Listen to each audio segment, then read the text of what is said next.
Dadang Nasir meraih tiket DPR RI lewat pemilu 2024 di daerah pemilihan Jabar II.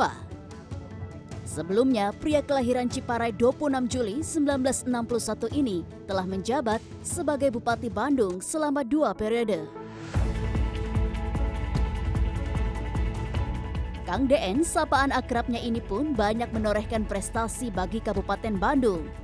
Mulai dari pembangunan, infrastruktur, hingga membawa semangat Sabi Lulungan yang melekat di hati warga. Namun di balik kesuksesannya, Kang DN lahir dari keluarga sederhana dan sempat berdagang sebagai penjual asongan. Lalu bagaimana perjalanan Kang DN dari pedagang asongan menjadi bupati hingga nanti menduduki kursi dewan?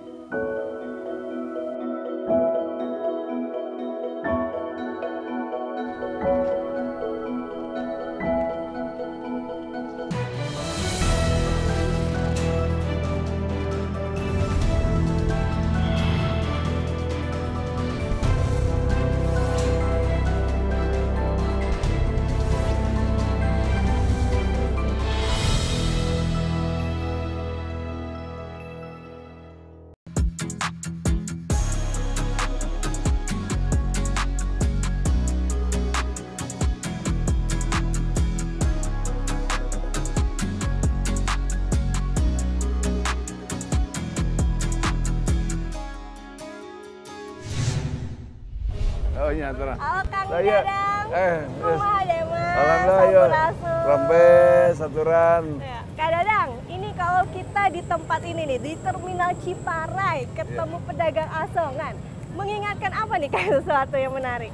Ya, ini nostalgia saya kalau saya ke sini. Ini saya dulu pedagang asong di sini. Gimana ceritanya tuh Kang? Ya, sejak usia SD kelas 4, saya berdagang di sini, berdagang permen Miami, yang itu zaman orang jadul itu permen Miami, Widmolen, merek-merek permen yang disukai pada zamannya. Tapi juga saya dagang rokok, permen dan rokok, jualan dari bis ke bis, karena di sini dulu terminal bis ini. Berarti masih inget bisnya tuh yang di mana? Oh iya, bisnya kan ada Melati, pada sukanya udah dikenal mereknya itu apa? Namanya bisnya itu ditulisan Melati, pada suka. Oh, selamat langsung, ada beberapa bis. Nah, saya masuk ke bis, jualan di bis. Ikut sampai Majalaya, karena tidak berani kalau ke Bandung jauh. Ya, saya ke Majalaya, balik lagi. Turun lagi di sini, nongkrong lagi di sini. Nah, di samping jualan rokok, tadi jualan permen, ada jualan momentum. Kalau orang tua saya lagi panen kangkung, nangka, saya jualan kangkung, saya jualan nangka. Juga. Kang, ini berarti rumahnya kan masih kecil, kadang kan bisa takut tuh naik bis ya. Rumahnya deket sini Kang atau gimana? Rumah saya kebetulan dekat sini, jadi bis dulu di sini. Begitu datang bis kedengaran suaranya, apalagi pakai klakson. Karena rumah saya di belakang toko Mas Sahabat. Nggak takut masih kecil kan naik bis tuh lumayan jauh Mbak Laya gitu. Iya memang atau ada yang preman-preman lagi. Awalnya mah khawatir, tapi ya ternyata kenek dan supirnya jadi nyahun, baik gitu. Baik kepada kita. Berarti nggak pernah dipalak gitu ya Kang, kalau kata anak zaman sekarang nggak ya Kang? Ya ada malak, tapi kita lawan. Kang, kira-kira masih inget nggak ya kita lihat ada temen Kang DN nggak ya di sini yang jualan bareng? Ada ini, ini Kang Alan. Kang Alan Suranti jualan es. Alhamdulillah. Kang DN, ini saha teh? Inget tuh? Ini sahabat saya sejak kecil. Satu SD, satu senasib seperjuangan di sini berjualan. Pak Alan jualan es, dikenal tuh, jualan es. Alhamdulillah, sejak SD, kebetulan SD-nya itu di sini. Dulu di sini. Jadi sebelum menjadi pasar ini, pasarnya ke belakang, di depannya SD kita. Jadi ketika istirahat, kita suka dagang. Kang Dadang suka dagang rokok, saya suka dagang es. Saya dagang rokok dan permen. Ya, permen juga. Tapi kadang-kadang Kang Dadang suka jualan hasil tani. Hasil tani ya. Yaitu nangka. Nah, Buah nangka. ada yang menarik dari nangka? Ada hal yang menarik dari ketika jualan nangka, ketika sama-sama jualan nangka, saat itu saya lagi nunggu mobil, bis, karena bis di sini bis Majalaya Bandung transit di Ciparai. Di sela-sela mobil berangkat ke Bandung, saya dan Kang Dadang main ke belakang kecamatan. Sana di ya belakang kan ada. Kecamatan itu tempat main bola. Di situ ada orang yang lagi buat gelasan. Nah, ketika buat gelasan, kita sama-sama nonton. Ya, gelasan itu untuk layang-layang. Kita sama-sama nonton dan dagangannya disimpan di belakang. Saya esnya disimpan di belakang, kemudian Kang Dadang bawa nyiru yang di atasnya ada nangka disimpan di belakang. Lagi asik nonton, ternyata ada nangka yang ada di belakang itu dimakan sama kambing. Kawanan kambing banyak. Karena pada zaman dulu yang namanya kambing itu tidak di kandang, tapi bebas. Diumbar gitu ya. Kambingnya memakan dagangan Kang Dadang nangka. Lalu dikasih tahu, Jang, itu nangka kudomba. Saya kejar berdua sambil nangis. Ada bantuan Pak Agus ya, saya. Dibantu juga sama Kang Agus nih. Saya kejar dombanya sama-sama sambil nangis, diambil dari mulut domba, kemudian dibersihkan kembali. Setelah dibersihkan kembali, disimpan lagi dan didagangkan. Alhamdulillah laku. Itu hal yang menarik ketika domba, karena saya harus setor sama orang tua. Jadi saya khawatir dimarahin. Jadi alhamdulillah satu camplungannya pada hilang tuh. 1-2 camplungan. Memang ada yang kritis dari pembeli. Yang kunaon teh jaharan ku didinya cenah camplungan anak. Soalnya di situ buruk gitu. Padahal dimakan domba. Tapi laku ya Kang? Dibeli aja karena mungkin kasihan dibeli sama mereka.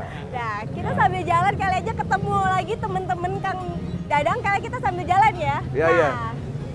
Kang Dadang, ini kalau boleh tahu, kalau dulu waktu itu masih kecil, sekali dagang itu dapat berapa Kang? Buat apa? Biasa buat jajan atau buat ditabung gitu kan? Buat ditabung, buat bayar sekolah. Karena kita kena musibah, karena pas saya dagang orang tua saya kena musibah. Orang tua dulu punya kios spare part, oli, spare part, tambal ban, kebakaran.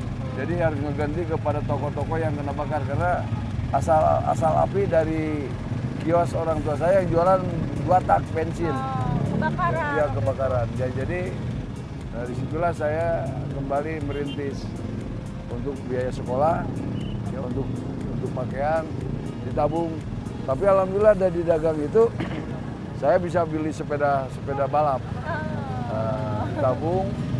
Jadi dulu orang lain pada pakai sepeda mini, saya ingin. Nah hasil dagang itu hasil jualan sampai bisa beli sepeda dulu. Iya, Kang ini menarik. Kan dulu kalau ini ingat masa lalu ya Kang di sini ya. Kalau dulu kan berarti masih kecil nih, kepikiran nggak sih Kang bisa jadi seperti sekarang Bupati, bahkan ini peluangnya sangat besar bisa melenggang ke Jakarta, ke Senayan begitu Kang? Ya, cita-citanya apa Kang? Kalau dulu saya nggak berpikir jadi dewan, tidak pernah berpikir jadi bupati, tapi amanat orang tua saya kamu harus sekolah. Namun saya dikasih nama ambil dari cuplikan Jamal Abdul Nasser. Jamal Abdul Nasser itu ada presiden Mesir yang terkenal, yang punya karismatik di zamannya. Bapak saya ikut panitia jadi kacungnya lah ketika kata bapak saya menjadi panitia tukang dieuna. Tapi pernah disalami sama Jamal Abdul Nasser, makanya saya dikasih nama Dadang Nasser. Kita kesana kali ya Kang, ada suara ini. Iya. Punten sambil jalan aja kita ke arah alun-alun. Punten ya Kang. pusat harus betul-betul membangun tuh dari hulu sampai hilir. Hulunya itu ada di desa. Kalau desa bisa dibangun dengan baik, merata di seluruh Indonesia, maka itu negara Indonesia maju.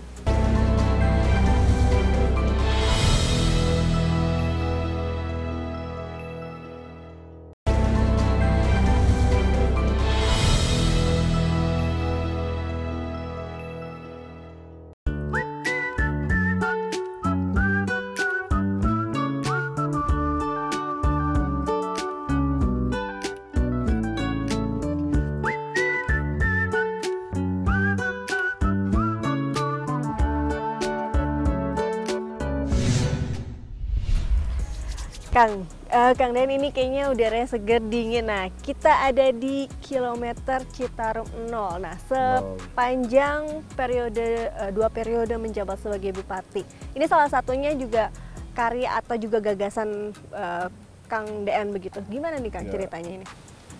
Ya itu sesungguhnya cita-cita awal bagaimana memperbaiki Citarum itu saya lihat dari Korea Selatan ya. Memperbaiki Sungai Hanggang yang rusaknya lebih daripada Citarum. Ternyata setelah kita kerjasama dengan Korea Selatan itu penyelesaian harus berbasis masyarakat dan tentara TNI. Dengan tentara Korea menyelesaikan Sungai Hanggang menjadi air yang seperti aqua di tengah kota Seoul. Itu panjang ceritanya. Nah, kebetulan saya juga sampaikan bagaimana menyelesaikan Citarum, kerusakan lingkungan dan masalah banjir itu harus kebersamaan, sabilulungan, koordinasi pentahelik antar seluruh pemangku kepentingan, terutama yang punya pasukan itu TNI. Dalam ini Kodam 3 Siliwangi, di mana Kodam Siliwangi atau TNI punya apa namanya operasi militer selain perang. Nah, ini bagaimana operasi militer selain perang kekuatannya itu diarahkan kepada perbaikan lingkungan, terutama Citarum yang rusak ketika kemarau, kesusahan air, ketika musim hujan kebanjiran di mana-mana. Kemarau airnya bau karena jadi sampah di situ, jadi tempat pembuangan sampah limbah industri, sampah domestik, sampah hewan dari hulu sampai hilir itu rusak. Namun berkat kerjasama dengan TNI, ada namanya program Citarum Harum, alhamdulillah sekarang sudah mulai. Dan memang digagas programnya 7 tahun. Presiden juga turun tangan dengan surat keputusan presidennya. Anggarannya juga luar biasa turun untuk bagaimana menangani banjir di Citarum. Itu ada embung-embung, ada curug jompong, dijadikan terowongan air. Nah, ini luar biasa di Dayakolot, di Cienteng sudah tidak banjir lagi. Namun di Andir banjirnya lewat. Nah, ini sayang, ini programnya mestinya terus diperkuat, dipertahankan menjadi contoh untuk penyelesaian banjir di daerah lain. Ini adalah salah satu gagasan yang luar biasa. Dan saya menyampaikan ide agar Gunung Wayang ini sekarang kan posisinya sebagai hutan konservasi. Namun statusnya kita tingkatkan lebih dari sekedar hutan konservasi menjadi Tahura, Taman Hutan Raya. Jadi tempat edukasi atau hutan pendidikan, hutan lebih terlindungi, karena kalau dengan Tahura itu dampak ekonominya berbagai dampak ekonomi dapat untuk wisatanya, untuk edukasinya. Ini diharapkan ke depan Gunung Wayang ini menjadi Taman Hutan Raya 2 setelah 1 di Taman Hutan Raya Juanda. Nah, itu sebagian besarnya Hutan Raya Juanda itu Kabupaten Bandung yang ada di sana Dago di Cimenyan. Nah, ini diharapkan keduanya ini. Itu kuncinya, kalau care sama lingkungan tandanya bangsanya maju. Kak, ini yang menarik, Kabupaten Bandung pasti identik dengan pariwisata salah satunya, dan untuk bisa menunjang pariwisata, infrastruktur juga penting begitu. Dan Kang Den ini juga bisa dikatakan sangat concern dengan infrastruktur di Kabupaten Bandung. Ini gimana Kang, zaman jadi bupati ini apa saja yang sudah dilakukan? Ya tentu kalau di ibu kota dulu seperti saya jadi bupati, Soreang itu baru kota pusat pemerintahan. Nah, kita kembangkan menjadi pusat pertumbuhan, pusat pertumbuhan ekonomi, sehingga akses jalan ke Soreang kita siapkan atau kita bikin jalan tol dari kota ke Soreang. Terus di situ di samping ada pusat pemerintahan, kita siapkan pusat budaya supaya menjadi industri budaya pariwisata. Nah, kalau budaya sudah kuat, pariwisata sudah terbentuk, maka itu ekonomi akan lebih lancar. Segala macam bisa dijual di situ. Menjual produk produk seni, budaya, terus termasuk industri olahraga. Jalak Harupat pusat olahraga kita kuatkan dari sejak itu hanya sekedar stadion yang bertaraf nasional kita tingkatkan menjadi taraf internasional. Hanya satu stadion kita tunjang dengan venue cabang-cabang lainnya sehingga ada 16 cabang di sana dan itu banyak yang berstandar internasional. Terus infrastruktur yang lebih utama juga adalah jalan. Tak pentingnya jalan akses ke berbagai tempat, ke tempat pertanian, ke tempat sekolah, pesantren, ke pariwisata, itu jalan harus bagus. Sehingga dengan dibangun jalan itu dampak positifnya ke berbagai dimensi, kepada kesehatan, kepada pendidikan, itu IPM meningkat. Tadi menarik filosofinya Kang Deen kan Sabilulungan. Nah itu sebenarnya filosofi maknanya seperti apa sih Kang? Nah kita punya Sabilulungan, yaitu kebersamaan, koordinasi, kolaborasi, itu artinya Sabilulungan. Seluruh elemen harus berpangku tangan, harus bersama-sama, care terhadap berbagai pembangunan. Kalau secara bersama-sama, masalah apapun bisa diselesaikan. Salah satu loncatan Kang Deen tadi kan dari tingkat lokal sendiri Kabupaten Bandung sudah banyak pencapaian-pencapaian dilakukan begitu kan. Sekarang ketika ke Senayan tadi salah satu prioritasnya apa Kang tadi? Ya tentu saya sedang proses belajar dalam dunia politik untuk tingkat nasional. Saya mainnya di lokal, pernah jadi dewan di kabupaten, di provinsi pernah 2 kali, nah jadi bupati 2 kali. Nah saya diminta oleh partai untuk ikut kontestasi politik kemarin yang sudah lewat. Ya terima kasih kepada masyarakat yang sudah ikut mendukung saya. Nah, tentu kita coba akan berbuat pengalaman yang pernah kita lakukan di Kabupaten Bandung. Tentu saya paham betul kekurangan apa yang diharapkan oleh Kabupaten Bandung. Kekurangan-kekurangan yang terjadi di Kabupaten Bandung untuk dibuat oleh kebijakan pusat. Jadi antaranya ini jadi taman hutan raya, itu harus. Itu kan kebijakan pusat. Dan ini diantaranya kewenangan pusat itu masalah penanganan Citarum itu. Namun daerah tidak boleh tinggal diam, semua harus sama-sama. Sehingga pusat menganggarkan, dan sungai itu seluruh Indonesia, ini kewenangannya kewenangan nasional. Terus ya bagaimana memperoleh anggaran untuk kepentingan daerah, bagaimana desa sebagai peron pemerintahan terdepan, peron ketatanegaraan terdepan harus diperkuat. Jadi saya sangat mendorong agar anggaran desa tambah diperkuat oleh pusat. Karena pusat harus betul-betul membangun tuh dari hulu sampai hilir.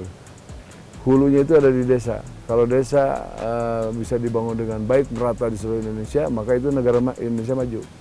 Kalau desanya masih seperti ini fluktuatif, desanya masih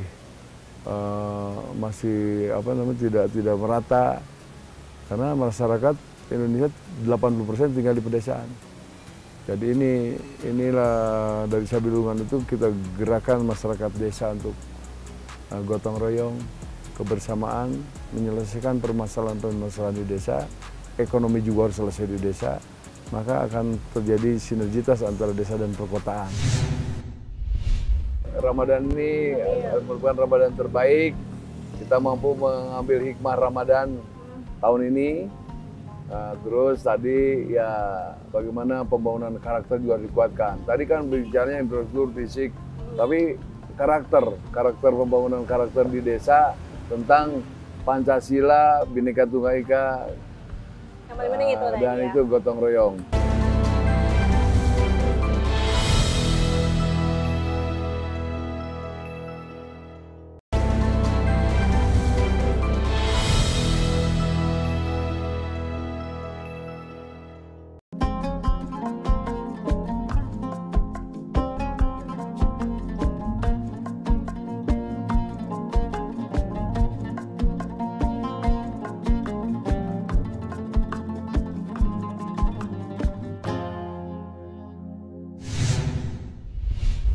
Nah, sekarang nih sambil nunggu buka sebentar lagi sudah sama Kang Dean. Tadi kita keliling-keliling ya Kang Dean ya. Kang, kalau kita lihat tadi apa sebenarnya kalau misalnya nanti sudah ke Senayan yang menjadi fokus ini kan banyak komisi nih Kang ya. Yang menjadi prioritas fokusnya Kang Dean tuh di mana tuh Kang? Ya, sebetulnya banyak hal yang mesti diperjuangkan untuk kemajuan dan kesejahteraan rakyat Bandung. Namun yang saya tekankan di sini adalah bagaimana Indonesia harus memperkuat pembangunan pedesaan, di mana desa merupakan front terdepan pemerintahan Republik Indonesia, front terdepan ketatanegaraan Republik Indonesia. Desa sebagai alat ukur, kalau Indonesia maju, lihat desanya sudah merata nggak pembangunannya. Lihat di desa bagaimana pendidikannya, bagaimana infrastruktur pembangunan yang menunjang kesejahteraan desa, infrastruktur jalannya, infrastruktur bangunan-bangunan pelayanan publiknya. Itu desa mencerminkan kemakmuran, kemajuan Indonesia karena 80% rakyat Indonesia ada di pedesaan. Saya ingin desa ini betul-betul menjadi prioritas pemerintah Republik Indonesia di masa yang datang. Karena seluruh program kementerian larinya ke desa. Nah, di samping itu ya tadi ada PR yang belum kita selesaikan, yaitu penanganan banjir dengan program Citarum Harumnya. Itu juga merupakan hal yang mesti berlanjut, sustainable pembangunan dari Kabupaten Bandung untuk Indonesia. Dari Indonesia untuk Kabupaten Bandung. Biasanya masalah banjir, masalah lingkungan, lingkungan dikemas dulu oleh Citarum Harum. Oke, artinya komisi yang berhubungan dengan tadi Kementerian Desa, Kementerian PUPR atau ya. Kalau pandangan saya ini anggota dewan kan tidak harus berkomisi yang bersangkutan. Namun karena rakyat tidak tahu, kalau rakyat mah taunya aspirasi apapun disampaikan kepada dewan. Nanti dibahasnya di praksi. Praksi membagi tugas kepada anggota-anggota yang duduk di komisi. Jadi tugaskan ini di kabupaten ini, daerah ini, provinsi ini butuh ini. Namun secara umum tadi desa. Karena di Indonesia ya ini 80% masyarakatnya ada di desa. Jadi anggaran desa harus lebih bagus ke depan. Berarti komisi tadi yang intinya fokusnya bagaimana bisa meningkatkan desa ini karena desa ini penting begitu ya Kang ya? Dan tadi titik tekannya di desa itu infrastrukturnya harus tertata dengan baik, tata ruangannya ditata dengan rapi, nah, termasuk pola pengembangan pariwisata desanya yang harus dikuatkan. Ini kayaknya jamnya kita udah jam buka nih ya. Kayak kita siap-siap, nah pengen tahu nih makanan khas di sini di desa ini apa nih Kang? Kayaknya udah banyak makanan yang menggiurkan. Ya. Boleh dikasih tahu nih Kang apa aja nih yang spesial? Ini ada bala-bala, ada kerupuk panjur, ada gehu, ada bakwan, ada pisang apa tuh? Pisang apa isinya? Pisang aroma. Biasanya ada manis-manisnya juga, kolak, ada kurma. Kayak udah ajan Kang, kayak. Alhamdulillah. Kalau misalnya minum kali ya. Minum dulu, sunahnya itu. Silakan minum. Ini yang udah agak dingin. Oh ya. Silakan.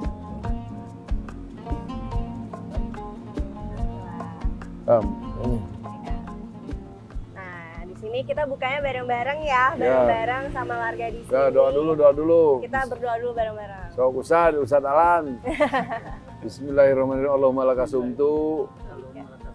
Wabika amantu alladzi ja'atartu bi rahmatika ya arhamar rahimin. Oke, berarti kita tinggal. Nah, orang Sunda kalau disiapkan manisan atau kolak atau pasti yang duluan itu yang asin. Berarti yang kerupuk-kerupuk ini? Ya kerupuk atau apa aja nih, ya ini dulu lah. Coba kita coba. Boleh. Kerupuk Banyur. Oh. Nah ini yang spesial yang jarang ditemuin di Jakarta. Pakai ini ya, Kang ya? Ya. Ini kuahnya Batalan. Oh dari oncom. Oncom. Nah. Dari oncom. Nah rasanya kayak gimana? Nah ini mestinya kalau ini hal yang apa? Ini cukup hanya membatalkan. Ya. Halalan toibannya belum kuat nih. Sok banget.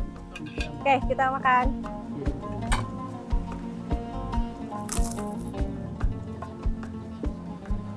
Isiannya kayak isian combro ya Kang. Oncom. Rasa-rasanya ada kemanginya, ada pedes-pedesnya.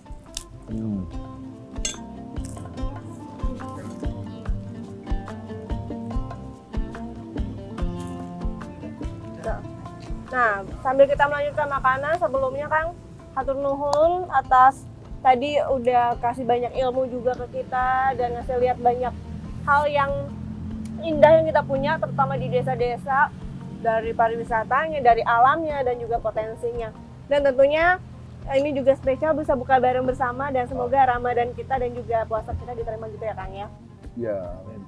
Dan sukses terus Kang nanti meninggalkan Senayan dan tetap amanah ya Kang ya. Amin. Hatur nuhun Kang. Ya, nun. Ya, mudah-mudahan Ramadan ini merupakan Ramadan terbaik. Kita mampu mengambil hikmah Ramadan tahun ini. Nah, terus tadi ya bagaimana pembangunan karakter juga dikuatkan. Tadi kan bicaranya infrastruktur fisik, tapi karakter pembangunan karakter di desa tentang Pancasila, Bhinneka Tunggal Ika, yang paling penting itu dan itu gotong royong. Oke, kita lanjut makan lagi. Ya.